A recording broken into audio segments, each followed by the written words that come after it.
Okay mga boss, so ito si Rosie Boy. Lalaki, Rosie Boy nga eh. Rosie Boy. Siya ay anak ni Jose at ni Donya.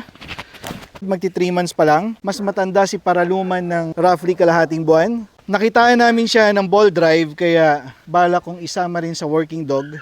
Total, ang mga Hungarian Puli naman ay mga herding dog to eh. Tingnan natin ang kanyang maximum capability. Sa ngayon ay sinisimulan namin siyang i-introduce sa bola, no? To. Kita nyo, may drive yan. Yan, no? Nangahabol ng bola. Hindi lahat ng aso makikitaan mo ng ganyan, no? Kung merong ganito ang aso mo, kung merong ball drive, magandang indikasyon yon na pwede mo siyang bigyan ng special activity like working dog para naman ay ma-maximize mo yung full potential ng iyong aso. Gaya nito, dala-dala niya yung bola.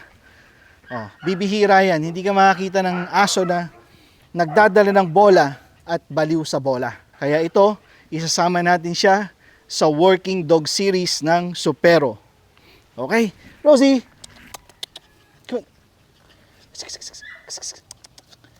Yeah. Good dog.